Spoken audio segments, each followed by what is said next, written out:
Hello friends, welcome to your own channel civils तैयारी। आज की कॉम्प्रिहेंसिव न्यूज़ एनालिसिस में आप सबका स्वागत है। कॉम्प्रिहेंसिव न्यूज़ एनालिसिस शुरू करने से पहले आज के डेली आंसर राइटिंग चैलेंज के क्वेश्चंस देख लेते हैं। फिर इन क्वेश्चन को सॉल्व करने के लिए हम कुछ आर्टिकल्स को डिस्कस करेंगे। पहला क्वेश्चन है, pandemic necessitated lockdown has emerged into a massive humanitarian crisis for migrant workers who need to immediate relief. How can we use existing welfare networks to provide relief to them?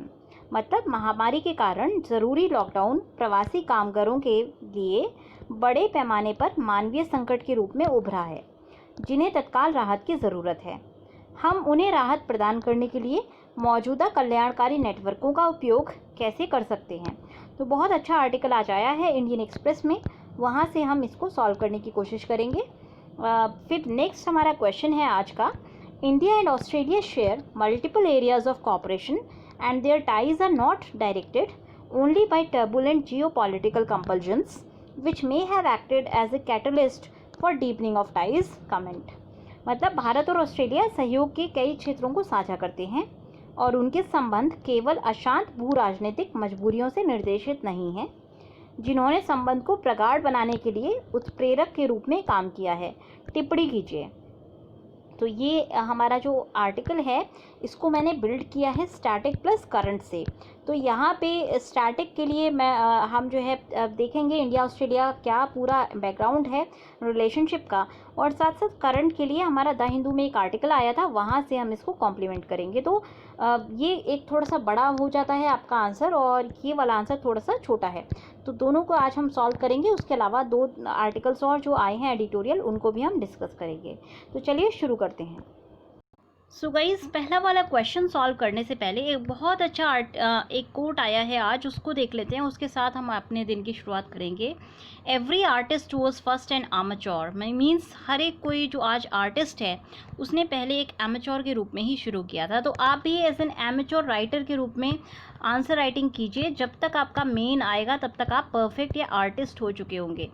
आपको क्या करना है, daily जो आपके questions मैं देती हूँ, ऐसा नहीं है कि बहुत ज़्यादा आपके इररेलेवेंट क्वेश्चंस होते हैं।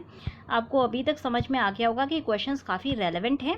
आप उनका IBC फॉर्मेट में अगर आप पूरा भी नहीं बनाते हैं तो कम से कम एक पेज का आंसर भेजिए मेरे पास। मैं आपके इवैल्यूएट करके दूँगी, पर्सनली आपको जो है इवैल्यूएट करके दूँगी, और कोई भी चार्ज नहीं है। तो इस पर ये सोचने की ज़रूरत नहीं है कि हमें जो है पैसे लगेंगे या फिर आगे मैम पेड करने वाली हैं, ऐसा कुछ नहीं होने वाला है।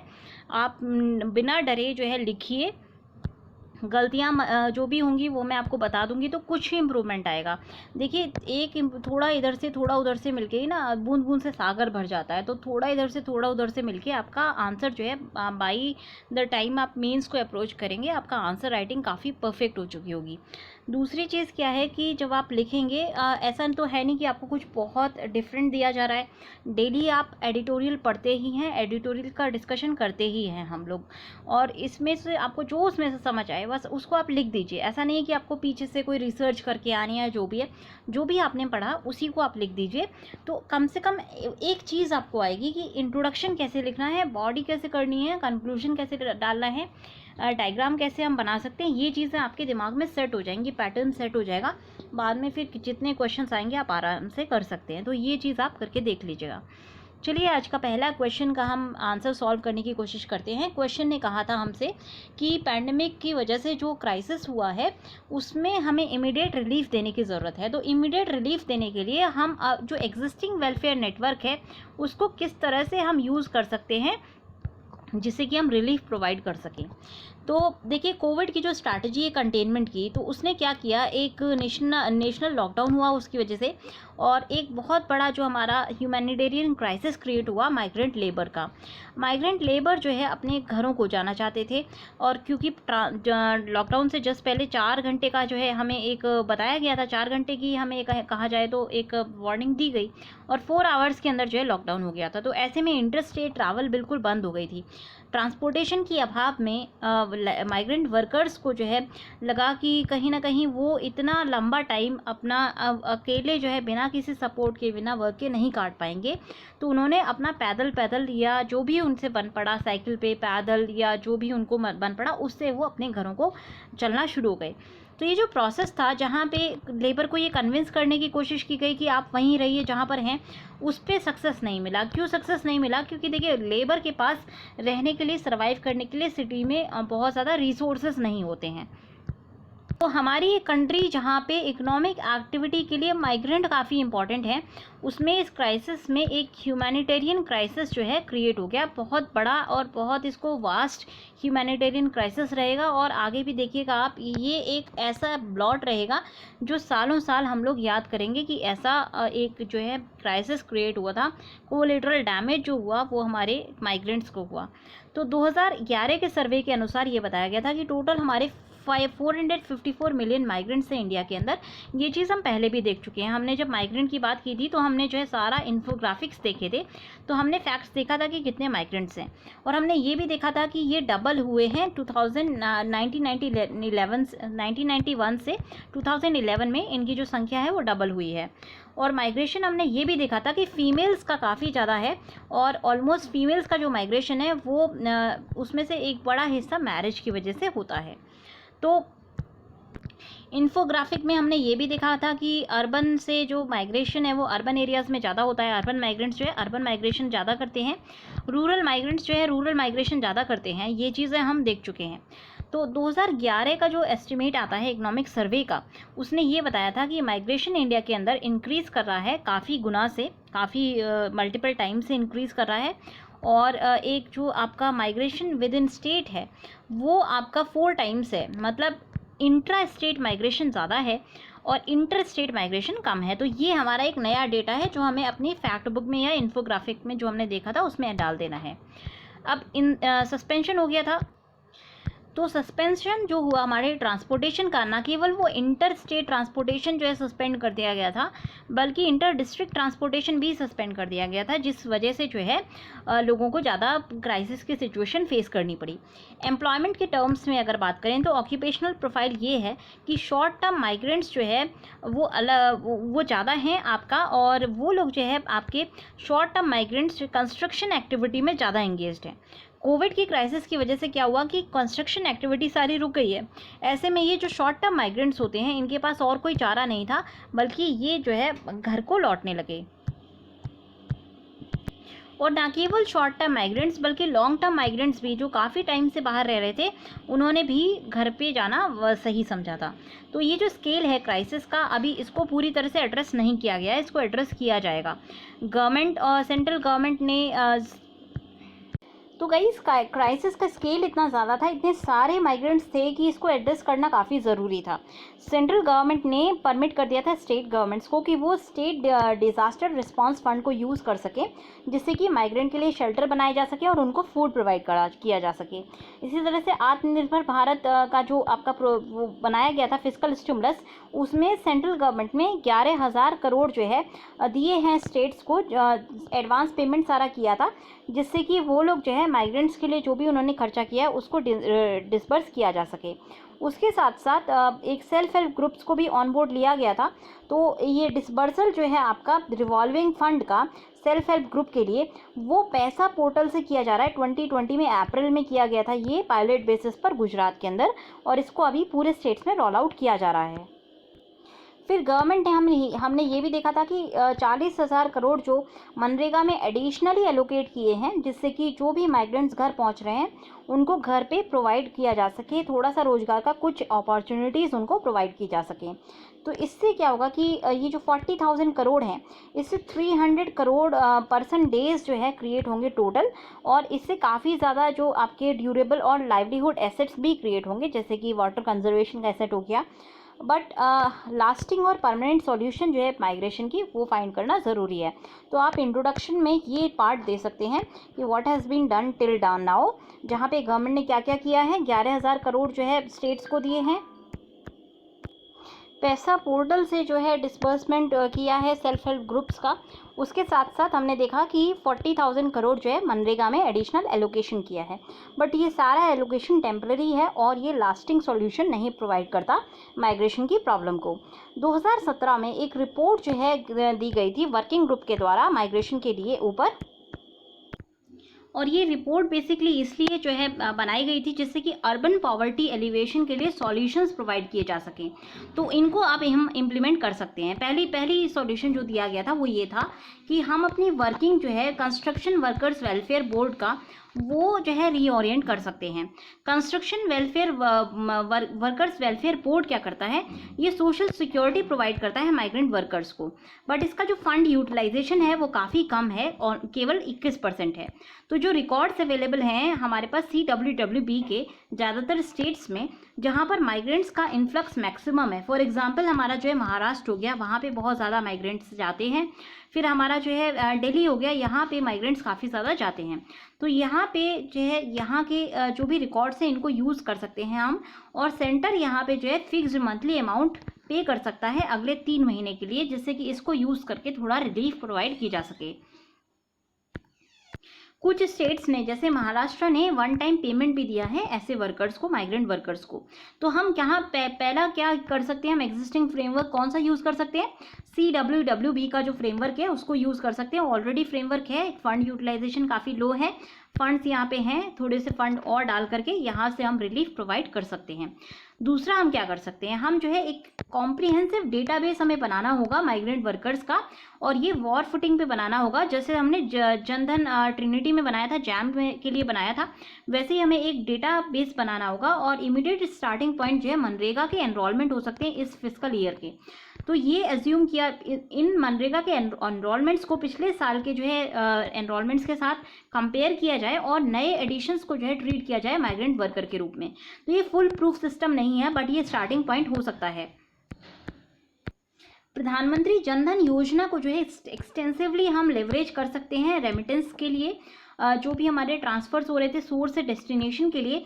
तो यहाँ पे हम देख सकते हैं कि अगर ये रेमिटेंसेस के जो ट्रांसफ़र हैं इनको हम 54 डिस्ट्रिक्ट्स की जो भी रेमिटेंसेस हैं इनके साथ हम कंपेयर करें तो हमें पता चल जाएगा कि कहाँ पे ज़्यादा माइग्रेशन है और कौन कौन से जो जनधन अकाउंट्स हैं वो माइग्रेंट्स के हैं, उनमें जो है उनको लिवरेज करके वहाँ पे हम फंड्स प्रोवाइड कर सकते हैं। सभी जनधन अकाउंट में ना देने के बजाय हम उन अकाउंट्स में ज़्यादा दे पाएँ।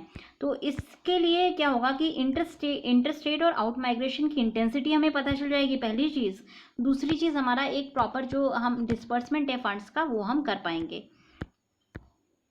तो ये तो हमारा हो गया शॉर्ट टर्म मेजर्स कि हमें क्या करना है। मीडियम टर्म मेजर्स, जब ये एक्सरसाइजेस चल रही हैं तो हमें मीडियम टर्म में हम ये देख सकते हैं कि ऑल्टरनेटिव, जैसे कि हमें 2017 की रिपोर्ट ने बताया था कि ऑल्टरनेटिव्स देखने होंगे। तो पहला ऑल्टरनेटिव जो हमें ये देखना है वो ये है कि देखिए अभी जो माइग्रेंट्स हैं उनको जो है बहुत सारी लीगल और बाकी एंटाइटलमेंट्स नहीं मिल पाते, क्योंकि वो माइग्रेट कर जाते हैं तो उनको जो है लोकेशनल चेंज की वजह से डिजिटाइजेशन के इलाके में बहुत सारी चीज़ें उनको नहीं मिल पाती हैं। तो हम जब कंट्री जो है वन नेशन वन कार्ड की तरफ मूव कर रही है, ऐसे में सभी स्टेट गवर्नमेंट्स को जो है एक साथ काम करना होगा, जिससे कि ये इंश्योर किया जा सके कि राशन कार्ड की पूरी पोर्टेबिलिटी हो और सबको सभी राशन कार्ड पे जो है पब्लिक डिस्ट्रीब्यूशन सिस्टम का फ़ायदा मिल सके। तो पोर्टेबिलिटी जो फूड सिक्योरिटी की है वो पहली स्टेप होनी चाहिए। केवल फूड सिक्योरिटी की पोर्टेबिलिटी इनफ नहीं है, हमें और पोर्टेबिलिटी करनी है हेल्थ केयर की, एजुकेशन बेनिफिट्स की। बेसिक जो सोशल सिक्योरिटी फ्रेमवर्क होगा माइग्रेंट्स के लिए, उसमें जो है सिंपल इसमें क्या कर सकते हैं हम, इंटर स्टेट में सेल्फ रजिस्ट्रेशन प्रोसेस हम चालू कर सकते हैं। मतलब कि माइग्रेंट्स को सेल्फ रजिस्टर करवा सकते हैं SMS के थ्रू। तो अभी अगर हम डिजिटल सारा अगर कराते हैं तो दिक्कत ये आती है कि बहुत सारे माइग्रेंट्स के पास बेसिक फ़ोन्स होते हैं, तो वो इसीलिए इंटरनेट के अभाव में अपना रजिस्ट्रेशन नहीं करवा पाते। तो अगर हम SMS बेस्ड जो है रजिस्ट्रेशन कराएंगे तो उससे बेटर ये होगा कि बहुत सारे माइग्रेंट्स इन फैसिलिटीज़ का लाभ ले पाएंगे। दूसरी चीज़ क्या है कि हम बच्चों को भी सुविधाएं हमें देनी होंगी। फॉर एग्जांपल सर्व शिक्षा अभियान का उन्हें जो है बेनिफिट मिलना चाहिए जब वो माइग्रेट करते हैं।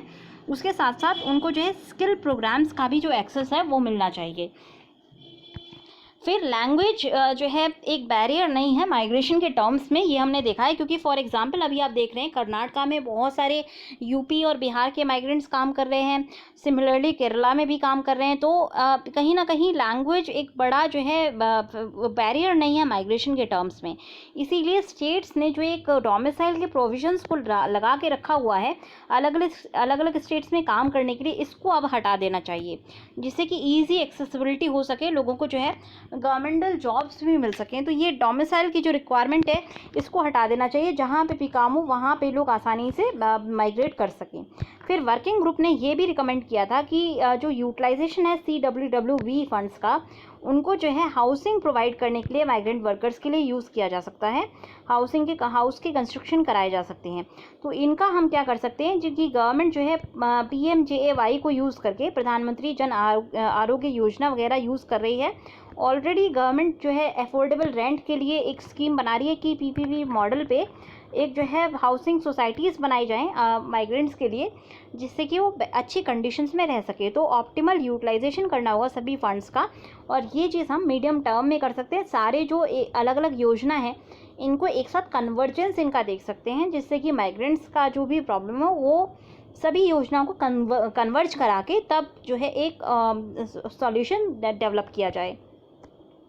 उसके अलावा जो लेजिस्लेटिव रेगुलेशन है माइग्रेंट लेबर को लेकर के, उसको भी ओवरहॉल करने की ज़रूरत है। For example inter state migrant worker act 1979, ये इंटर स्टेट माइग्रेंट को जो है देखती है जो भी कॉन्ट्रैक्टर के थ्रू आ रहा है। तो ये लॉ काफ़ी सीरियस चैलेंज है, क्योंकि इससे क्या होता है कि स्टेबल एम्प्लॉयमेंट और सोशल सिक्योरिटी नेट्स जो हैं वो माइग्रेंट्स को नहीं मिल पाते हैं।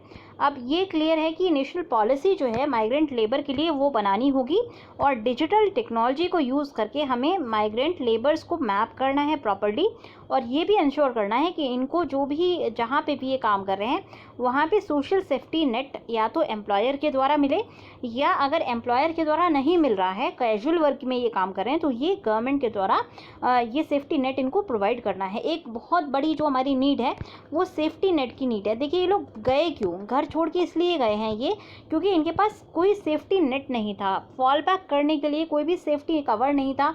इनके जो एम्प्लॉयर्स थे उन्होंने अबैंडन कर दिया, एक सोशल एपथी देखी गई, रेंट्स वगैरह इनके पास नहीं थे, भूख की प्रॉब्लम थी, कैजुअल वर्कर्स हैं, तो कोई भी इनके जिनके लिए ये काम करते हैं उन्होंने एकदम से इनको अबैंडन कर दिया, और इनके पास कोई और चारा नहीं बचा था कि घर जाने के अलावा। इसीलिए तो जो सबसे बड़ी प्रॉब्लम आई वो सोशल सेफ्टी नेट की एब्सेंस की प्रॉब्लम आई है।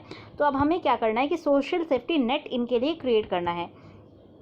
वो तभी क्रिएट किया जा सकता है जब हमारे पास कॉम्प्रिहेंसिव डेटाबेस हो, और डेटाबेसेस को जो है हम ड्रॉ कैसे कर सकते हैं, आयुष्मान भारत का जो डेटाबेस है उसको यूटिलाइज करके, PM किसान का, PM जनधन योजना का, फिर बाकी मुद्रा वगैरह को यूज़ करके हम एक प्रॉपर जो है उनके तर्ज पे एक बड़ा हमें डेटाबेस बनाना होगा। स्किल मैपिंग करनी होगी माइग्रेंट्स की। स्किल मैपिंग के बेसिस पर हमें जो है माइग्रेंट्स जो भी हमारे आते हैं उनका रजिस्ट्रेशन प्रोसेस करवाना होगा। जब भी वो जाते हैं तो SMS बेसिस पे हमें रजिस्ट्रेशन करना होगा उनका, और साथ साथ ये भी इंश्योर करना है कि इनको जो है अब गवर्नमेंट की तरफ से सोशल सिक्योरिटी नेट जो है प्रोवाइड किया जाए। और साथ साथ आगे से कोई भी क्राइसिस आता है तो इनके लिए क्या मिटिगेशन, क्राइसिस मिटिगेट करने के लिए क्या क्या स्टेप्स गवर्नमेंट उठाएगी, वो स्टेप्स अभी से गवर्नमेंट को जो है पहले से ही देख के रखने हैं। और साथ साथ में हम बहुत सारे ऐसे अंडर यूटिलाइज फंड्स हैं उनको यूज़ करके इस तरह के क्राइसिस को के वक्त में उनको यूसेज करने का एक मैकेनिज़्म हम क्रिएट कर सकते हैं, जिससे कि इस तरह के crisis, specifically humanitarian crisis, hunger crisis future में क्रिएट ना हो। सो गाइज हमारा सेकंड क्वेश्चन कहता है, India and Australia share multiple areas of cooperation and their ties are not directed only by turbulent geopolitical compulsions which may have acted as a catalyst for deepening of ties comment. तो ये हमारा question कहता है कि भारत और Australia का जो सहयोग है वो कई क्षेत्रों में साझा होता है, और उनका संबंध केवल अशांत भू राजनीतिक मजबूरियों से निर्देशित नहीं है जिन्होंने संबंध को प्रगाढ़ बनाने के लिए उत्प्रेरक के रूप में काम किया होगा। तो हमें इस पर टिप्पणी करनी है। तो हर क्वेश्चन को हमें सॉल्व करना होता है IBC मॉडल से, मतलब इंट्रोडक्शन लिखेंगे, बॉडी लिखेंगे और कंक्लूजन लिखेंगे। अब इंट्रोडक्शन में आप एक कोई अच्छा सा पैराग्राफ की आप टेम्पलेट बना लीजिए। तो मैं आपको ये सजेशन दूंगी कि जो भी आपको जो है रिलेशंस आ रहे हैं IR के फॉर्म में, जितने भी मतलब, क्योंकि देखिए IR से कोई ना कोई एक क्वेश्चन तो आता ही है, तो हमारे जितने भी नेबर्स हैं और जो भी हमारे उसमें आ रहे हैं, न्यूज़ में आ रहे हैं, फॉर एग्जांपल इंडिया चाइना का आपको एक टेम्पलेट बनाना होगा, फिर इंडिया और तिब्बत का इंडिया और नेपाल का टेम्पलेट बनाना होगा, फिर आप जो है इंडिया ताइवान का टेम्पलेट बना सकते हैं। ये सारे न्यूज़ की बात कर रही हूँ मैं, ठीक है। फिर इंडिया और ऑस्ट्रेलिया का बनाएंगे और इंडिया और यूएस का बनाएंगे। कम से कम इतने तो आपको बनाने हैं टेम्पलेट, तो उससे आपका एक इंट्रोडक्शन अच्छा सा हो जाएगा। अगर आपको टेम्पलेट बनाना नहीं आता है तो हम क्या करेंगे कि अगर आपको जो है आंसर राइटिंग में और हेल्प चाहिए और आपको लगता है कि मैं एक फुल फ्लेजेड जो है कोर्स लॉन्च करूँ आंसर राइटिंग में, तो आज आप कमेंट सेक्शन में डाल दीजिएगा। फिर हम क्या करेंगे कि जीएस के जीएस का सारा जो है हम as an answer writing format में करेंगे।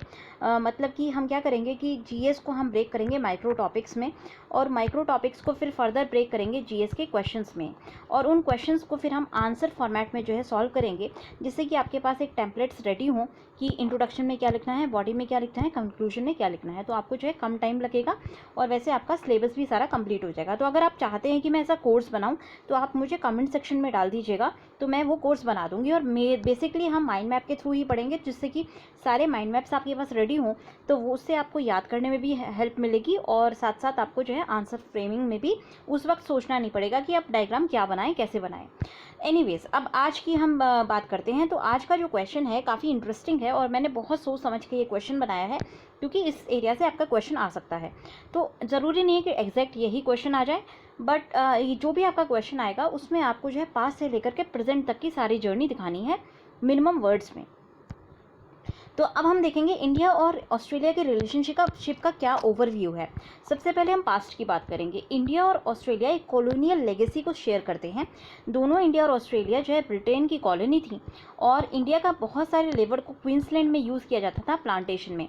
तो हमारा एक शेयर जो है उस वक्त लेगेसी थी, और इस वजह से हमारे जो कॉलोनियल मतलब वो थी रिलेशनशिप की अगर बात करेंगे तो अच्छे से डेवलप हुए थे कॉलोनियल टाइम्स में। फिर जब हम धीरे धीरे जब हम इंडिपेंडेंट हो गए तो हमने देखा कि हमारा जो फेज़ 1 आया वो डूम्ड लेगेसी का, जो भी हमने कॉलोनियल लेगेसी, जो भी शेयर्ड फ्रेटर्निटी शेयर की थी, वो सारी डूम कर दी थी हमने 1947 से 1970 के बीच में। तो इसका रीज़न क्या था? देखिए, सबसे पहला रीज़न था कि हमारे आइडियोलॉजिकल डिफरेंसेस थे ऑस्ट्रेलिया के साथ, क्योंकि इंडिया ने नॉन अलायन मूवमेंट की जो पॉलिसी अपनाई थी, जबकि ऑस्ट्रेलिया क्लियरली जो है यूएसए के टिल्ट में था। अगर हम बात करें ऑस्ट्रेलिया और यूएसए की, तो रिलेशनशिप जो है ऑस्ट्रेलिया यूएसए के 1900 से डेवलप होना शुरू हो गए थे। 1900 से इनके डेवलप होना शुरू हो गए थे, और इन्होंने पहले बार जो है कॉपरेट किया था बॉक्सर रिवॉल्यूशन जो चाइना में हुआ था, वहाँ पे जो है कॉपरेशन हुआ था ऑस्ट्रेलिया का और यूएसए का। 1900 के बाद धीरे धीरे इनके रिलेशनशिप और ज़्यादा गहरे होते गए, और 1947 तक पहुँचते पहुँचते इनके रिलेशनशिप इतने ज़्यादा जो है स्ट्रैटेजिक हो गए थे कि यूएसए जो है काफ़ी जो है एक इम्पॉर्टेंट एली हो गया था ऑस्ट्रेलिया का। अब अगर बात करें यूएसए और ऑस्ट्रेलिया की, तो 1951 में यूएसए और ऑस्ट्रेलिया ने जो है एक ट्रीटी साइन की थी, जिसका नाम था ANZUS, Australia New Zealand USA treaty sign हुई थी। इसमें स्ट्रैटेजिक जो है फ्रेंडशिप की बात की गई थी यूएसए के और ऑस्ट्रेलिया के बीच में। तो ऐसे में जहाँ पर एक जो है ऑस्ट्रेलिया काफ़ी इंपॉर्टेंट एलाई था यूएसए का, और इंडिया टोटली जो है यूएसए के मतलब उस वक्त एकदम आइडियोलॉजिकली डिफरेंट था, क्योंकि इंडिया का कॉलोनियल एक एक्सपीरियंस ऐसा रहा कि हम कैपिटलिज्म को एज अ ड्राइविंग फोर्स के रूप में मानने को उस वक्त तैयार नहीं थे, और इसीलिए हमारे जो आइडियोलॉजिकल डिफरेंसेस थे, जहाँ पर हमने NAM को जो है चूज़ किया था, तो उससे हमारी जो है यूएसए के साथ दूरी बढ़ती चली गई थी। फिर फेज़ आया वियतनाम वार का। वियतनाम वार में इंडिया की अगर बात करें तो इंडिया ने क्रिटिसाइज़ किया यूएसए को, जबकि ऑस्ट्रेलिया ने न केवल सपोर्ट किया था यूएसए को, बल्कि ऑस्ट्रेलिया ने यूएसए को अलाउ भी किया था कि यूएसए उसकी टेरिटरी को यूज़ कर सके न्यूक्लियर शिप्स को डॉक करने के लिए। तो आप ये देखिए, इतना ज़्यादा यहाँ पे क्लोज जो है रिलेशनशिप यूएसए और ऑस्ट्रेलिया का था। दूसरी चीज़ ये है कि यूएसए और अगर ऑस्ट्रेलिया और इंडिया की बात करें तो अप टू 1970s इंडिया और ऑस्ट्रेलिया कॉमन कुछ भी शेयर नहीं करते थे। पैसिफिक में, ये इंडो पैसिफिक में ऑस्ट्रेलिया लाई करता है, तो ये काफ़ी क्लोज था जोग्राफिकली। अगर आप देखेंगे तो यूएस के क्लोज पड़ता है, और साथ साथ इसका स्ट्रैटेजिक इंटरेस्ट भी यूएसए के साथ है। तो जितना ये यूएसए की तरफ जा रहा था और जितना हम रशिया की तरफ जा रहे थे, उतना हम जो है ऑस्ट्रेलिया से दूर जा रहे थे। फिर अगर कॉमनवेल्थ की बात करें तो यहाँ पे भी हमारे डिफरेंसेस थे। इंडिया ने कॉमनवेल्थ को ज्वाइन करना स्वीकारा था, बट ब्रिटिश क्राउन को हमने कोई एलिजियंस नहीं दी थी। ऑस्ट्रेलिया ने वाइट ओनली पॉलिसी अपनाई थी, जहाँ पर वो उसने काफ़ी जो है एलिजेंस दी थी ऑस्ट्रेलिया उसको, ब्रिटेन को, और कॉमनवेल्थ का अपने आप को बहुत बड़ा हिस्सा ये समझता था। तो ऐसे में हमारा जो है आइडियोलॉजिकली काफ़ी जो है डिफरेंसेस थे, और इसीलिए हम अपनी जो कॉलोनियल लेगेसी है उसको यूज़ नहीं कर पाए। और 1947 से 1970 का एक ऐसा फेज़ है जहाँ पर हमारे जो है रिलेशनशिप काफ़ी कह सकते हैं कि नडीर पे थे, नडीर मतलब लोएस्ट पॉइंट पे थे, बहुत ज़्यादा लो थे। फिर दूसरा फेज़ आया एंड्यूलेशन का। एंड्यूलेशन मतलब अप एंड डाउन का फेज़ आया, जहाँ पर हमने थोड़ा सा इम्प्रूव किया, फिर बाद में फिर से जो है हमारे रिलेशंस ख़राब हो गए 1970 से 1990 के बीच में। देखिए 1971 होते होते ऑस्ट्रेलिया ने ये रियलाइज़ किया कि इंडिया के साथ अगर हम फ्रेंडशिप करते हैं तो ये अच्छा होगा। उसके साथ साथ ऑस्ट्रेलिया अपने आप को ओपन अप कर रहा था, तो ऑस्ट्रेलिया जो है बाकी कंट्रीज़ के साथ, फॉर एग्जांपल इसने चाइना के साथ, नॉर्थ कोरिया के साथ, ईस्ट जर्मनी के साथ जो है इसने रिकॉग्निशन दे दिया था इनको, और डिप्लोमेटिक संबंध बनाने शुरू कर दिए थे। तो 1971 में ऑस्ट्रेलिया और इंडिया ने कल्चरल कॉपरेशन जो है साइन किया था और क्लोज आने लगे थे।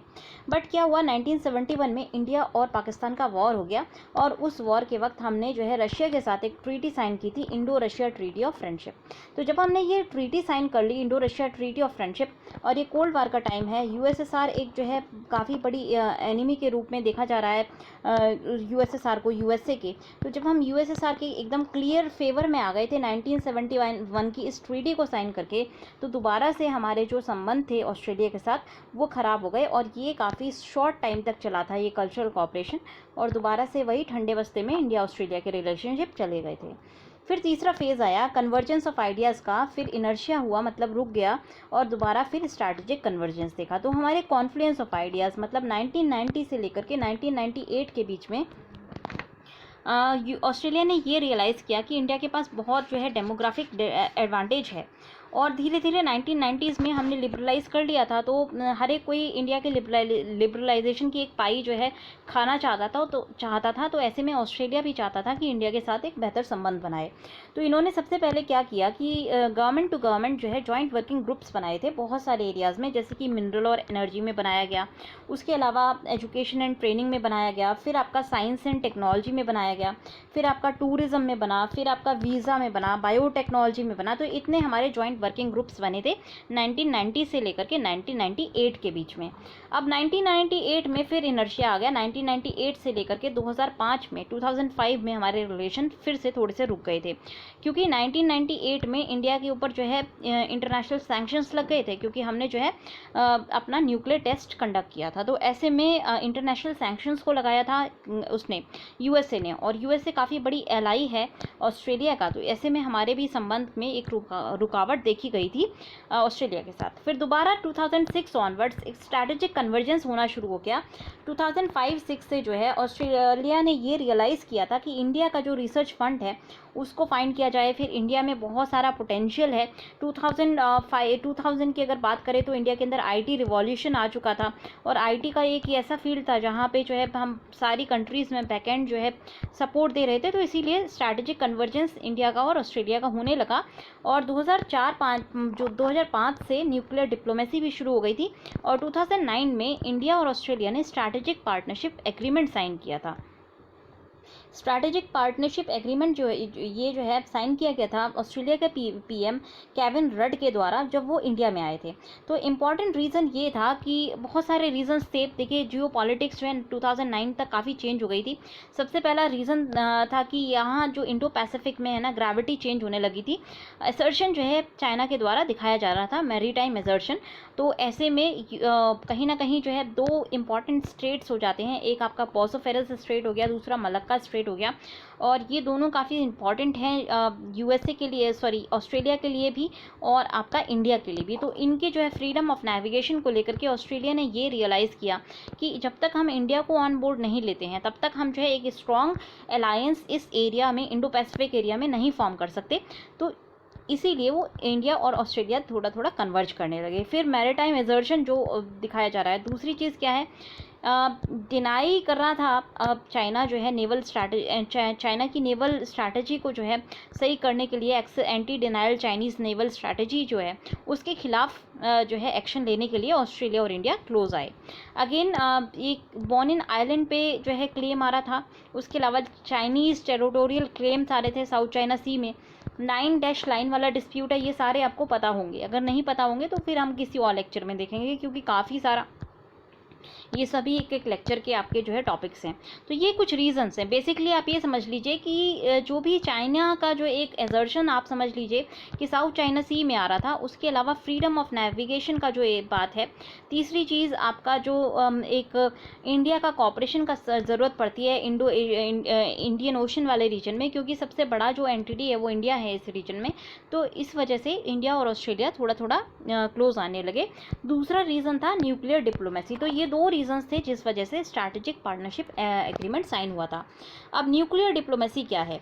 2005 में इंडिया और यूएसए ने जो है एक न्यूक्लियर डील साइन की थी। अब इंडिया यूएसए ने न्यूक्लियर डील साइन की, उसके बाद 2007 में जो है ऑस्ट्रेलिया ने भी इसको ज्वाइन कर ले, ऐसा जो है ऑस्ट्रेलिया ने एक्सप्लोर किया। 2008 में फिर केविन रड ने नॉन प्रोलिफरेशन ट्रीटी की बात की। जब तक इंडिया एनपीटी नहीं साइन करता तब तक ऑस्ट्रेलिया न्यूक्लियर जो है अपना सब्सटेंसेस इंडिया को नहीं देगा। तो आपको पता होगा ऑस्ट्रेलिया एक बहुत बड़ा रिजर्व है यूरेनियम का, और अगर हमें जो है न्यूक्लियर जो भी पावर भी यूज़ करनी है तो हमें ऑस्ट्रेलिया के ऊपर से अगर हमें यूरेनियम मिल जाता है तो काफ़ी अच्छा रहेगा। तो इसी वजह से इंडिया और ऑस्ट्रेलिया न्यूक्लियर डिप्लोमेसी का जो है एक फेज़ चला था इंडिया और ऑस्ट्रेलिया के बीच में। तो 2005 में इंडो यूएस जो है डील साइन हो चुकी थी। ऐसे में यूएसए जो है प्रेशर डाल रहा था ऑस्ट्रेलिया के ऊपर कि ऑस्ट्रेलिया ये डील इंडिया के साथ भी साइन कर दे एनपीटी को बाईपास करके। तो ऑस्ट्रेलिया जो है एक्सप्लोर करने लगा ऑप्शंस की कैसे कर सकते हैं, और 2008 में ऑस्ट्रेलिया ने बोला कि जब तक इंडिया एनपीटी साइन नहीं करता तब तक हम नहीं कर सकते। बट अगेन 2011 में जो एक जॉइंट ग्रुप था, जॉइंट वर्किंग ग्रुप की हमने बात की थी, तो जॉइंट वर्किंग ग्रुप ने कहा कि नहीं, कोई प्रॉब्लम नहीं है, इंडिया का जो ट्रैक रिकॉर्ड है अच्छा है, नॉन एनपीटी साइन किए हुए भी और नॉन एनपीटी नेशन होते हुए भी इंडिया काफ़ी जो है एक अच्छी तरीके से अपना न्यूक्लियर वेपन्स को यूज़ करता है या न्यूक्लियर फैसिलिटी को बहुत रिस्पॉन्सिबली यूज़ करता है। इंडिया एक रिस्पॉन्सिबल न्यूक्लियर वेपन स्टेट है, इसलिए डील कर लेनी चाहिए। तो ये नेगोशिएशंस बिगिन हो गए थे 2013 से, और हमारी जो फाइनल डील है ये 2014 में साइन हो गई थी। तो इस वजह से भी आपका जो है काफ़ी क्लोजनेस आई है इंडिया और ऑस्ट्रेलिया के रिलेशनशिप में। अब अगर हम प्रेजेंट टाइम्स की बात करें तो प्रेजेंट फेज़ क्या है कि हम कहाँ पे कॉपरेट और कर सकते हैं।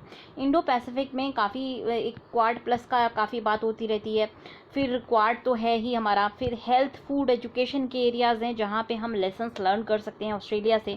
बहुत ज़्यादा कॉपरेशन का एक पोटेंशियल है, और पैंडेमिक के कंट्रोल के लेसन्स को हम लर्न कर सकते हैं। तो अब ये जो प्रेजेंट फेज़ है इसमें से हम कुछ इस आर्टिकल में से देखेंगे। तो हमारे जो क्वेश्चन है उसमें हम थोड़ा सा ये पीछे की बात करेंगे पूरी। हम चाहें तो आप जो है इस तरह के माइंड मैप के थ्रू, इस डायग्राम के थ्रू आप दिखा सकते हैं, इस तरह के डायग्राम के थ्रू दिखा सकते हैं। फिर बॉडी में, क्योंकि अभी हमसे पूछा है not only directed by turbulent geopolitical compulsions which may have acted as a catalyst for deepening of ties। तो हम मल्टीपल एरियाज ऑफ कॉपरेशन हमें ये दिखा चुके कि हमने कहाँ कहाँ पे कॉपरेशन किया है। ये हमने दिखाया कि स्ट्रैटेजिक पार्टनरशिप है। जॉइंट वर्किंग ग्रुप मैंने आपको सारे बताए थे किस किस एरिया में हमारे जॉइंट वर्किंग ग्रुप्स हैं। फिर हमने यहाँ पे देखिए हेल्थ फूड एजुकेशन, ये हमारे कॉपरेशन के एरियाज़ हैं, और पैंडेमिक कंट्रोल लेसन है, ये कॉपरेशन का एरिया है। बहुत ज़्यादा पोटेंशियल है कॉपरेशन के लिए। इंडो पैसिफिक जो है ये भी एक पोटेंशियल है कॉपरेशन का। तो ये सारी चीज़ें आप बता सकते हैं, इनको हम इलाबोरेट करेंगे, इन सभी चीज़ों को इलाबोरेट करेंगे, और साथ साथ हम थोड़ा सा इंडो और पैसिफिक जो आपका जियो पॉलिटिकल कंपल्जन्स हैं उनकी भी हम बात करेंगे, जहाँ पे हम ये सारे रीजंस भी दिखा सकते हैं, और अभी प्रेजेंट में जो जियो पॉलिटिकल कंपल्जन्स हैं उनको दिखाएंगे। फाइनली हम जो है वे फॉरवर्ड देंगे कि आगे और क्या इंडिया और ऑस्ट्रेलिया किस तरह से अपने रिलेशन को और आगे ले जा सकते हैं। तो इस तरह से हमारा जो आंसर है वो कंप्लीट होगा। तो चलिए फिर आज का आर्टिकल डिस्कस कर लेते हैं, और उसके बाद हम वे फॉरवर्ड देखेंगे। तो गाइज़ ये आर्टिकल जो है हमारा anchoring ties with Canberra the virtual way, ये हमारा जो है सेकंड वाले क्वेश्चन के लिए इंपॉर्टेंट है। इस आर्टिकल को हम देखेंगे, और जो भी हमने अभी देखा पास्ट का उसको हम प्रेजेंट के साथ लिंक करेंगे, क्योंकि आईआर में हमेशा जो है हमें पास्ट को प्रेजेंट के साथ लिंक करके तब आंसर फ्रेम करना होता है। तो हमने पास्ट पूरा देख लिया, अब हम प्रेजेंट के साथ लिंक करके और फिर अपना कंक्लूजन या वे फॉरवर्ड शो करेंगे। ठीक है, तो मैंने आपको बताया था कि हमें एक टेम्पलेट बनाना है इंट्रोडक्शन का। तो इंट्रोडक्शन का जो टेम्पलेट है ये अच्छा टेम्पलेट है जिसको आप यूज़ कर सकते हैं एज इट इज़। तो इंडो ऑस्ट्रेलिया पे कोई आता है तो बहुत अच्छा टेम्पलेट है, जहाँ पे ये देखिए कहाँ से ये बिगिन होता है। कहता है कि अगस्त 1950 में ऑस्ट्रेलिया के सबसे celebrated jurist sir Owen Dixon ने जिन्होंने जो है मीडिएट करने की कोशिश की थी कश्मीर के इशू पे, उन्होंने अपनी बेटी को एक लेटर में लिखा था कि दिल्ली एक ऐसी प्लेस है जहाँ पर वो होप करते हैं और ट्रस्ट करते हैं कि वो उसको दोबारा कभी नहीं देखेंगे। 70 साल के बाद प्राइम मिनिस्टर ऑफ इंडिया और ऑस्ट्रेलिया स्कॉट मॉरिसन एक वर्चुअल जो है समिट का प्रिपरेशन कर रहे हैं, और ये जो है शो करता है कि अब कोई रिजर्वेशन इंडिया के कैपिटल के लिए ऑस्ट्रेलिया में नहीं बचा है। तो इससे हम अपनी बिगनिंग कर सकते हैं। आप चाहें तो ये हम टेम्पलेट के रूप में यूज़ कर सकते हैं। और भी अगर ऐसे इस तरह के आएंगे तो उनको हम टेम्पलेट के रूप में, आप क्या कीजिए कि आप जो भी अपना वन नोट वगैरह बना रहे हैं वहाँ पे टेम्पलेट के नाम से एक नोटबुक बना लीजिए, और वहाँ से जो जितने भी IR के आर्टिकल्स निकलते हैं उनके अच्छे अच्छे पैराग्राफ्स को टेम्पलेट के फॉर्म में आप कंबाइन करते जाइए। जब आपका जो है एग्ज़ाम आने वाला होगा तब आप देखिएगा इनमें से सबसे अच्छा कौन सा है, और अपने रोल के हिसाब से कस्टमाइज़ करके टेम्पलेट्स रेडी कर लीजिए इंट्रोडक्शन की और कंक्लूजन की। फर्दर ये लिखा हुआ है कि ये वाला भी हम देख सकते हैं, क्योंकि हमारा जो क्वेश्चन था वो कहता है कि India Australia share a multiple areas of cooperation and their ties are not directed by turbulent geopolitical compulsion. तो आप यहाँ से देख सकते हैं कि it is tempting to view virtual summit only in the context of turbulent geopolitics in the region. या अगर मान लीजिए वर्चुअल समिट के ऊपर नहीं आता या किसी और चीज़ के ऊपर आता है, तब भी आप लिख सकते हैं डायरेक्टली वर्चुअल समिट को काट दीजिए और ये लिख लीजिए it is tempting to view Indo-Australian relationship only in the context of turbulent geopolitics in the region. In reality, New Delhi's religion with Canberra have acquired such spread and depth today that without the undeniable belligerence of increasingly inscrutable China, the Indo-Australia relationship would still have salience and gravitas. तो बहुत अच्छा ये paragraph है, आप चाहें तो इसको भी इंट्रोडक्शन में यूज़ कर सकते हैं। बहुत ही अच्छा पैराग्राफ है, इंट्रोडक्शन के लिए बिल्कुल अप्रोप्रिएट पैराग्राफ है। आप चाहें तो ये पैराग्राफ आप यूज़ कर सकते हैं, चाहें तो आप पहला वाला पैराग्राफ यूज़ कर सकते हैं। तो अब देखते हैं कि हमारे पास इतना पोटेंशियल क्यों है, कहाँ कहाँ पे हम जो है कोऑपरेट कर सकते हैं। आइडिया जो इंडिया ऑस्ट्रेलिया रिलेशनशिप का है वो अभी पूरी तरह अगर हम देखें तो पोटेंशियल हमने रियलाइज़ नहीं किया है, क्योंकि हमारे रिलेशनशिप काफ़ी जो है लेट शुरू हुए हैं।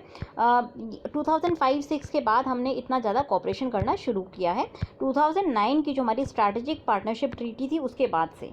तो ऑस्ट्रेलिया की पॉपुलेशन की अगर बात करें तो काफ़ी कम है, और इंडिया के पास आपका जो है पॉपुलेशन डिविडेंड है। ऑस्ट्रेलिया की अगर आप एरिया की बात करेंगे तो एरिया काफ़ी बड़ा है। ऐसे में इंडिया और ऑस्ट्रेलिया के बीच में बहुत सारी ऐसे पीपल टू पीपल टाइज हो सकती हैं और जिनको हम एक्सप्लोर कर सकते हैं। मोदी और अगर मॉरिसन की बात करें तो इन्होंने अभी रिसेंटली WHO की जो मीट हुई थी वहाँ पे एक साथ काम करके और चाइना पे प्रेशर डालने की कोशिश की थी, जिससे कि कोरोना वायरस का जो एक सोर्स है वो हम आइडेंटिफाई कर सकें। वर्चुअल समिट्स जो है एक नई चीज़ नहीं है। मिस्टर मोदी ने कन्वीन की थी मल्टीलेटरल समिट साउथ एशिया की जब पैंडमिक शुरू हुआ था। उसके अलावा G20 की भी हम वर्चुअल समिट कर चुके हैं। तो ऐसा है कि वर्चुअल समिट्स आजकल नॉर्म बन गई हैं, और इंडिया और ऑस्ट्रेलिया की ये पहली बायलेटरल वर्चुअल समिट होगी। यहाँ पे इंडिया और ऑस्ट्रेलिया की कन्वर्जेंस है इंटरेस्ट का और वैल्यूज़ का, उनको हम देख सकते हैं कि क्या क्या कन्वर्जेंस है, कहाँ कहाँ पे हम कन्वर्ज करते हैं। पहला जो कन्वर्जेंस एरिया है इंडिया और ऑस्ट्रेलिया का वो है इंडो पैसिफिक। अब देखिए इंडो पैसिफिक एक ऐसा रीजन है जो काफ़ी अनटैप्ड है। दोनों कंट्रीज़ ये कोशिश कर रही हैं कि इस रीजन को जो है, यहाँ पे रीजनल जोग्राफी काफ़ी टर्बुलेंट है और यहाँ पे जो है काफ़ी सारी प्रॉब्लम्स भी हैं इंडो पैसिफिक रीजन में। और इंडिया और ऑस्ट्रेलिया दो की बड़े प्लेयर्स हैं। पैसिफिक रीजन में जो है आपको ऑस्ट्रेलिया एक्सेस देता है और इंडियन ओशन रीजन में इंडिया एक्सेस देता है। तो इंडिया और ऑस्ट्रेलिया ने न केवल जो है यहाँ पे करने की कोशिश की है, बल्कि आपने रिसेंटली सुना होगा कोकोस आइलैंड में और अंडमान आइलैंड में इन दोनों ने स्वैप करने की बात की है कि दोनों कंट्रीज आपस में जो है नेवल बेसेस को स्वैप करेंगी। मतलब इंडिया कोकोस आइलैंड पे जो है अपना बेस बना पाएगी मिलिट्री का, और ऑस्ट्रेलिया जो है अंडमान निकोबार पे अपना बेस बना पाएगी। तो इससे क्या होगा कि हमारा बल्कि इंडो पैसिफिक में एक जो कन्वर्जेंस है वो और ज़्यादा बढ़ जाएगा। तो सबसे पहली चीज़ है कि इंडो पैसिफिक में ये आपका मिलिट्री कन्वर्जेंस कन्वर्जेंस है और इंडो पैसिफिक की जो एक टर्बुलेंट ज्योग्राफी है, इस वजह से दोनों कंट्रीज़ काफ़ी क्लोज आई हैं, क्योंकि दोनों कंट्रीज़ दो अलग अलग छोरों पर हैं, जहाँ से जो है एक दूसरे को अगर ये सपोर्ट करती हैं तो इनको पूरा ये रीजन है इसमें फ्रीडम ऑफ नेविगेशन मिल पाएगा, तो इसलिए ये कन्वर्ज करती हैं। तो ये जो कन्वर्जेंस है कहीं ना कहीं बीजिंग को इससे जो है प्रॉब्लम होती है, और होनी भी चाहिए, क्योंकि बेसिक ये जो कन्वर्जेंस है वो बीजिंग के अगेंस्ट ही है, क्योंकि बीजिंग एक एग्रेसर के रूप में इस रीजन में उभर के सामने आया है। उसके अलावा दोनों कंट्रीज़ जो है म्यूचुअल लॉजिस्टिक सपोर्ट एग्रीमेंट पे साइन करने वाली हैं, जो शायद इस मीटिंग में, वर्चुअल मीट में साइन किया जाएगा।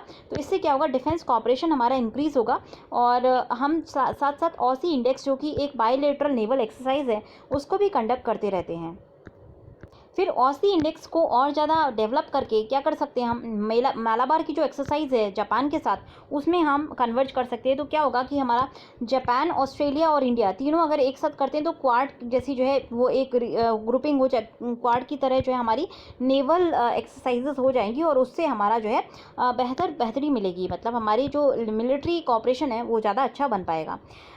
नेक्स्ट का हमारा जो पॉइंट है कन्वर्जेंस का, वो ये है जैसे कि हम आपका यूएसए के साथ 2+2 का हमारा जो है एक मीटिंग होती है, वो हम यहाँ पे भी कर सकते हैं, ऑस्ट्रेलिया के साथ भी कर सकते हैं। तो हमारी स्ट्रैटेजिक पार्टनरशिप तो हमने साइन कर ली है, बट हमने 2+2 फॉर्मेट में टॉक्स अभी चालू नहीं की है। तो हम यहाँ पे जो है टॉक्स को चालू कर सकते हैं सेक्रेटरी लेवल पर, फॉरेन सेक्रेटरी और डिफेंस मिनिस्टर्स की, जिससे कि और ज़्यादा हमारे जो है स्ट्रैटेजिक कन्वर्जेंसेस हो सकें। पॉलिटिक्स के अलावा भी बहुत सारे एरियाज़ हैं जहाँ पे हम कन्वर्ज करते हैं, जैसे कि हेल्थ का एरिया है, फूड का एरिया है, एजुकेशन का एरिया है, जहाँ पे बहुत ज़्यादा कन्वर्जेंस है इंडिया और ऑस्ट्रेलिया में। तो पैंडेमिक कंट्रोल लेसन्स भी हम ऑस्ट्रेलिया से सीख सकते हैं। पहली चीज़, ऑस्ट्रेलिया एक उन कंट्रीज़ में से है जिसने बहुत जल्दी जो है कोविड-19 को कंट्रोल कर लिया था, कंट्रोल्ड अडेप्टेशन के थ्रू। इन्होंने जो है जैसे ही वहाँ पे केसेस आने शुरू किए थे, तुरंत जो है काफ़ी अच्छी कंटेनमेंट स्ट्रैटेजी अपनाई थी। तो जो लीडर्स हैं इस ऑस्ट्रेलिया के एफर्ट में, वो इंडियन बॉर्न साइंटिस्ट हैं, शीजी कपूर हैं, जो यूनिवर्सिटी ऑफ मेलबर्न में काम कर रहे हैं। उन्होंने कम्युनिटी एकेडमिक्स को लीड किया था और पाथ ब्रेकिंग रिपोर्ट जो है बनाई थी, रोड मैप टू रिकवरी। और एसएस वासन हैं, जो उन्होंने जो है वैक्सीन के एफर्ट्स को लीड किया है। तो ये एक आपका जो है डायस्पोरा का काफ़ी बड़ा इम्पॉर्टेंट वो है, रोल है, और डायस्पोरा के रोल की वजह से एक बहुत अच्छी हमारे पास एरिया है सॉफ्ट डिप्लोमेसी करने का ऑस्ट्रेलिया के अंदर, जिसको हम एक्सप्लॉइट करते भी हैं, जैसा कि 2014 में मोदी ने अपने मेलबर्न के इवेंट में किया भी था। अब हमने दूसरा कन्वर्जेंस एरिया की बात की थी हेल्थ की। तो हेल्थ और सेफ फूड में हम जो है ऑस्ट्रेलिया से लेसन्स लर्न कर सकते हैं। देखिए, हेल्थ के मामले में ऑस्ट्रेलिया में काफ़ी अच्छी हेल्थ सिस्टम है और उसको हम इवेल्युएट कर सकते हैं। और फूड की अगर बात करें तो इनकी सप्लाई चेन्स काफ़ी अच्छी हैं। अब जैसे कि हम एपीएमसी को हटाने जा रहे हैं और धीरे धीरे अब मार्केट के साथ इंटीग्रेट करने जा रहे हैं अपने फूड को, तो हम ऑस्ट्रेलिया से लेसन लर्न करके अच्छी एक डिलीवरी और सप्लाई चेन फैसिलिटेट कर सकते हैं, जिससे कि फार्मर्स को मैक्सिमम बेनिफिट मिले। और ऑस्ट्रेलिया के जो सबसे बड़े बिजनेसमैन हैं, जैसे कि एंथनी प्रैट हैं, प्रैट यूनिवर्सिटीज़ के, वो पहले पैटर्न हैं ऑस्ट्रेलिया इंडिया लीडरशिप डायलॉग के, और उन्होंने बताया था कि अगर इंडिया जो है डायरेक्ट टू कंज्यूमर और कंज्यूमर पैकेज गुड्स को जो है यूज़ करता है, इस एरिया को एक्सप्लोर करता है, तो इंडिया अब ग्लोबल सप्लाई चेन को ट्रांसफॉर्म करने की वो रखता है, पोटेंशियल रखता है। तो यहाँ पे हम कोलैबोरेशन कर सकते हैं, बहुत सारे लेसन्स हम लर्न कर सकते हैं ऑस्ट्रेलिया के साथ। जो है हम जा कर के केस स्टडीज़ के रूप में हम इनको ऑब्जर्व करके आ सकते हैं कि किस तरह से यहाँ पे मार्केट लिंकेज है, क्योंकि अभी हमें मार्केट लिंकेज क्रिएट करना है। तो ये एक बहुत बड़ा अच्छा एरिया है जहाँ से हम लर्न करके उन लेसन्स को इंडिया के अंदर अप्लाई कर सकते हैं, जिससे कि फार्मर्स का मिनिमम एक्सप्लॉयटेशन हो और अच्छे से उनको जो है उनकी डबलिंग ऑफ फार्मर्स इनकम की जो हम बात करते हैं उसको हम अचीव कर पाएँ। फिर हायर एजुकेशन की अगर बात करें तो ऑस्ट्रेलिया की यूनिवर्सिटीज़, देखिए ऑस्ट्रेलिया कोविड से भी सेफ़ है। दूसरी चीज़, ऑस्ट्रेलिया की यूनिवर्सिटीज़ काफ़ी जो है आपकी गवर्नमेंट यूनिवर्सिटी है पहली बात तो यहाँ पे जो है खर्चा काफ़ी कम होता है इंडियन स्टूडेंट्स अगर पढ़ने जाते हैं। दूसरी चीज़ है टॉप रैंकिंग यूनिवर्सिटीज़ हैं, तो यहाँ पे अगर यहाँ पे भी कन्वर्जेंस का एरिया है। अब जैसे जैसे यूएस के बाद अब इस अगर आप सेमेस्टर की बात करेंगे तो यूएस में जो फॉल के टाइम पे बच्चे फॉर्म भरते थे यूएस जाने का, अब इसकी जगह बच्चे जो है ऑस्ट्रेलिया का ऑप्शन एक्सप्लोर कर सकते हैं और हायर एजुकेशन के लिए ऑस्ट्रेलिया जा सकते हैं। उसके साथ साथ ऑस्ट्रेलिया की यूनिवर्सिटी जो है वर्चुअल लर्निंग और ऑनलाइन लर्निंग को भी इंडिया के अंदर बढ़ा सकती हैं और यहाँ पे हमारा एंगेजमेंट हो सकता है। कुछ टाइम पहले तक इंडिया का कोई भी कोर्स जो है ऑस्ट्रेलिया में नहीं पढ़ाया जाता था। फ़िलहाल जो है ऑस्ट्रेलिया ने शुरू कर दिया है कंटेम्प्रेरी इंडिया पढ़ाना ऑस्ट्रेलिया के स्टूडेंट्स को, और ये यूनिवर्सिटी ऑफ मेलबर्न ने किया है।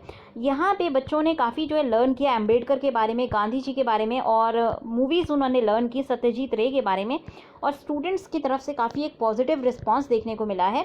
स्टूडेंट्स ने ये रियलाइज़ किया कि बहुत अच्छा पोटेंशियल है इंडिया के अंदर, और फेडरलिज्म के जो हमारे जो मल्टीपल एक्सपीरियंसेस हैं और इंडिया की डेमोक्रेसी की जो रोबस्टनेस है वो स्टूडेंट्स ने लर्न की। तो यहाँ पे हम जो है और अपना जो फॉरेन में स्पेसिफिकली हम यहाँ पे अपनी सॉफ्ट पावर को इंक्रीज़ कर सकते हैं इंडिया के बारे में डॉक्यूमेंट्रीज़ वगैरह ऑस्ट्रेलियन यूनिवर्सिटीज़ में डाल करके। उसके अलावा हम हायर एजुकेशन के लिए ऑस्ट्रेलिया की हेल्प ले सकते हैं। कुछ एरियाज़ हैं, स्पेसिफिक एरियाज़ हैं जहाँ पे हम ऑस्ट्रेलिया से लर्न कर सकते हैं। लाइक ऑस्ट्रेलिया का जो बायोटेक्नोलॉजी सेक्टर है काफ़ी अच्छा है, तो यहाँ पे जो है हम कोलैबोरेशंस डेवलप कर सकते हैं।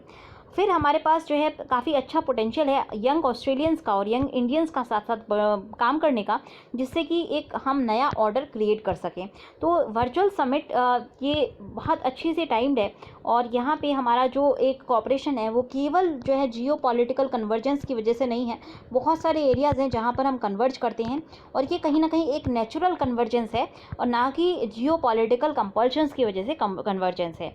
तो इसी वजह से इसको सिर्फ जो है जियो पॉलिटिकल कंपल्शन में देखना गलत होगा, क्योंकि हम पहले भी बहुत सारे एरियाज़ पे बात करते आए हैं। बहुत सारी हमारी कन्वर्जेंसेस 2005 से ही हो रही हैं, ऐसा नहीं है कि कुछ नया है। बस हमारी जो टाइज़ हैं वो डीपन होती जा रही हैं, और उसमें काफ़ी सारे रोल हैं इंडियन डायस्पोरा का, फिर हमारे जो लीडर्स का जो है लीडर्स की डिप्लोमेसी की बात कर लीजिए, और साथ साथ कुछ ना कुछ कंपल्सन जियो पॉलिटिक्स का भी है, जिसने इन दोनों चीज़ को कैटलाइज करके और इंडिया और ऑस्ट्रेलिया के रिलेशनशिप को और ज़्यादा प्रगाढ़ या गाढ़ा बना दिया है। सो गाइस, पहला वाला जो आर्टिकल है हमारा आज, a moment for civilisational introspection, ये पढ़ने के लिए अच्छा है। मतलब आप पढ़ सकते हैं इस आर्टिकल को। वेदना या इमोशनल काफ़ी ये आर्टिकल है और आपके इमोशंस को जगाएगा।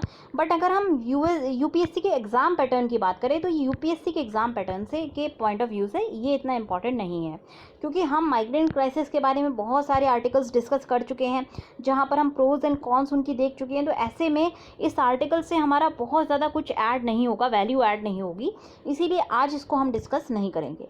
अब आज का ये वाला आर्टिकल हम देख लेते हैं, ऑफुल साइलेंस का। तो यहाँ पे जो है कल क्या हुआ था कि जब प्रेस कॉन्फ्रेंस हो रही थी तब एक क्वेश्चन पूछा गया था मिनिस्ट्री ऑफ एक्सटर्नल अफेयर्स से के स्पोक्स पर्सन से कि क्या बिल्डअप है एलएसी पर चाइनीज़ का। तो उन्होंने जो है चुप्पी साध ली थी। तो इस बारे में ये आर्टिकल लिखा हुआ है। तो इंडिया को ये क्लैरिफाई करना चाहिए पब्लिकली कि क्या सिचुएशन है चाइना की एलएसी के पास। देखिए, सिचुएशन की बहुत सारी रिपोर्ट्स, अलग अलग रिपोर्ट्स आ रही हैं। कुछ लोगों का कहना है कि 10,000 के आसपास जो है फोर्स चाइना ने गैदर कर रखी है एलएसी पर, बट और इंडिया की भी एक ब्रिगेड साइज़ की 5,000 प्लस की फोर्स जो है एलएसी के आसपास इकट्ठी है। तो सिचुएशन ऑन ग्राउंड काफ़ी टेंस है। ऑफिशियल एक्सप्लेनेशन नहीं है कि क्या हुआ है मई 5 के बाद। ये ज़रूर है कि हाँ, पांगोंग सो में जो है क्लैशेस हुए थे, और उसके बाद जो है काफ़ी ज़्यादा क्लैरिटी इंडिया की तरफ से या चाइना की तरफ से नहीं आ रही है। ऑफिशियल अगर स्टैंड की बात करें तो दोनों गवर्नमेंट्स ने केयरफुली जो है अपने टोन्स को और कमेंट्स को सोबर रखा है, और दोनों ने बार बार यही मेंशन किया है कि टॉक्स चल रही हैं और सिचुएशन जो है टेंस है, बट हम रिजॉल्व कर लेंगे।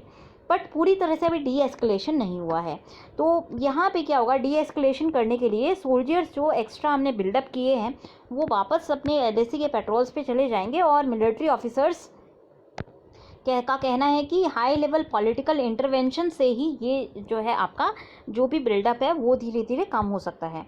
काफ़ी जो है नेगोशिएशंस चल रहे हैं। चाइना इंडिया को जो है ब्लेम कर रहा है कि इंडिया यूनिलेटरली एलएसी का स्टेटस चेंज कर रहा है। इंडिया चाइना के ऊपर ब्लेम लगा रहा है कि चाइना हमारी कंस्ट्रक्शन एक्टिविटी को नहीं करने दे रहा है। तो दोनों जो है ब्लेम काउंटर ब्लेम कर रहे हैं, बट सीरियस नेगोशिएशंस भी चल रहे हैं। काफ़ी सारे जो है राउंड ऑफ नेगोशिएशंस हुए हैं। ऐसे में यूएस का जो एक अनटाइमली इंटरवेंशन था वो काफ़ी एक जो है इन अपॉर्चुन डिस्ट्रैक्शन के रूप में उसको देख सकते हैं। इसी तरह से यूएस के सीनियर जो डिपार्टमेंट के ऑफिशियल हैं उन्होंने जो है चाइना को एक्यूज़ किया था एग्रेसर के रूप में, और ये बोला था कि China as a threat pose करता रहता है अपने नेबर्स को। फिर साथ साथ ट्रंप का ये कहना कि चाइना के और इंडिया के बीच में ट्रंप जो है मीडिएट कर सकते हैं। तो ये चीज़ें थोड़ी सी और जो हमारे बीच में जो भी हमारे डिफरेंसेस हैं उनको और ज़्यादा ख़राब बना देती है, क्योंकि चाइना वैसे भी सस्पेक्ट करता है कि इंडिया का जो है एक काफ़ी ज़्यादा कन्वर्जेंस है, इंडिया और यूएसए की काफ़ी कन्वर्जेंस है। तो ऐसे में इस तरह के जो एक बयानबाजी है यूएसए की तरफ से, वो चाइना के मन में शंका पैदा करती है कि शायद इंडिया ने चाइना यूएस को बोला होगा ये प्रेशर डालने के लिए। इंडिया ने बार बार ये क्लियर किया है कि वो उसने ट्रंप को कोई ऐसा ट्रंप का वो ऑफ़र एक्सेप्ट नहीं करते हैं, ना ही प्राइम मिनिस्टर मोदी ने ट्रंप से इस इशू पे बात की है। गवर्नमेंट की पहली प्रायोरिटी इसलिए ये होनी चाहिए कि हम इस करंट स्टैंड ऑफ को जल्दी से जल्दी एंड करें और जो भी इंपॉर्टेंट टॉक्स हैं उनको हम दोबारा से रिज्यूम करें, जिससे कि एलएसी को प्रॉपर्ली डिमार्केट किया जा सके। साथ साथ हम ये भी देख चुके हैं कि पिछले जो बॉर्डर मैनेजमेंट प्रोटोकॉल्स हैं वो काम नहीं कर रहे हैं, तो अब हमें जो है नए बॉर्डर मैनेजमेंट प्रोटोकॉल्स को लेकर आना है। उसके साथ साथ हमें जो है ये भी देखना होगा कि कितना बड़ा बिल्डअप है चाइनीज़ सोल्जर्स का और कैसे जो है ये बिल्डअप होता रहा, इंडिया ने क्यों एक्ट नहीं किया और बिल्डअप होने दिया। तो ये जो समर टाइम पे जो प्रॉब्लम्स हैं ये चलती हैं, हमेशा हर समर में होता है ऐसा कि एलएसी के आसपास स्टैंड ऑफ्स होते हैं, बट इस बार जो स्टैंड ऑफ हैं काफ़ी बड़े हैं।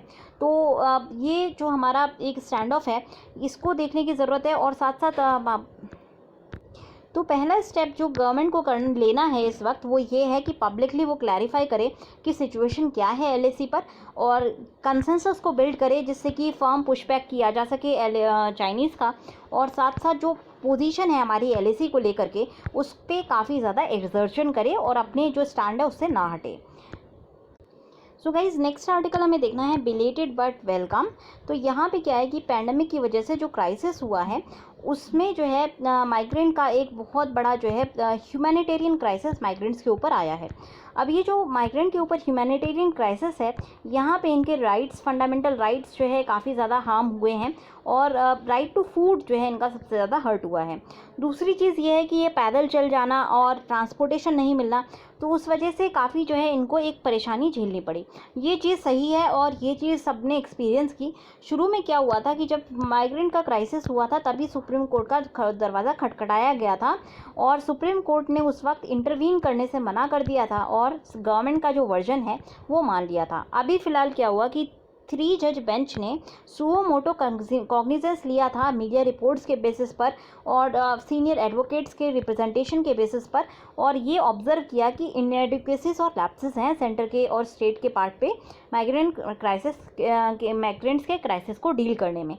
तो अब ये एक वेलकम स्टेप है जहाँ पर सुप्रीम कोर्ट ने सेंटर को, स्टेट को ये बोला है कि जब भी आप माइग्रेंट को ट्रांसपोर्ट कर रहे हैं तो आप इनसे पैसे नहीं लेंगे, साथ साथ इनको फूड प्रोवाइड करने की जो रिस्पॉन्सिबिलिटी होगी वो रेलवेज़ की होगी और स्टेट गवर्नमेंट्स की होगी।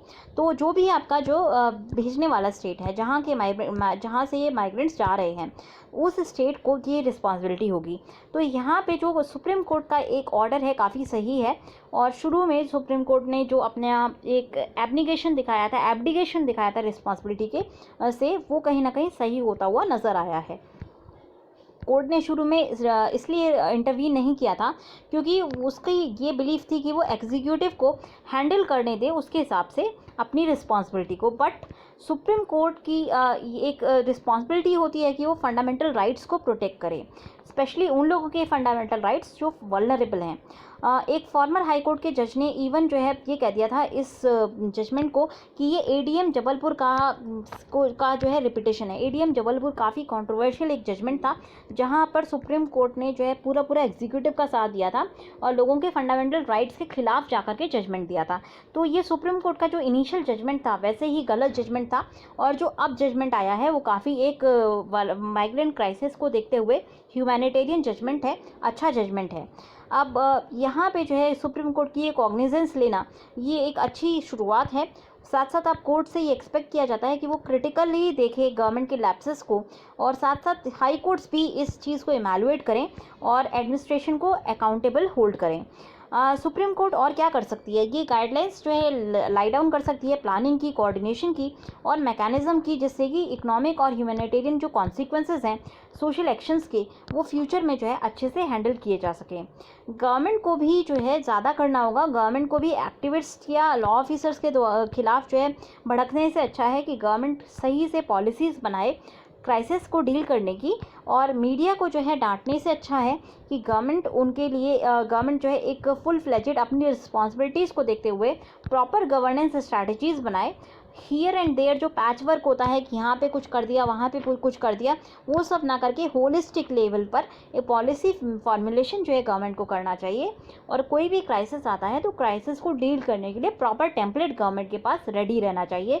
ये गवर्नमेंट की जो है इनिशियल, गवर्नमेंट से हम ये एक्सपेक्ट करते हैं, ये गवर्नमेंट का अपना काम है और गवर्नमेंट को ये काम करने से मतलब गवर्नमेंट अपना काम करे, इन कामों से दूर हटने की जगह गवर्नमेंट मीडिया के ऊपर या फिर एक्टिविस्ट के ऊपर भड़कने की जगह गवर्नमेंट अपना अगर काम करे तो वो ज़्यादा अच्छा रहेगा हमारे लिए भी और गवर्नमेंट के लिए भी।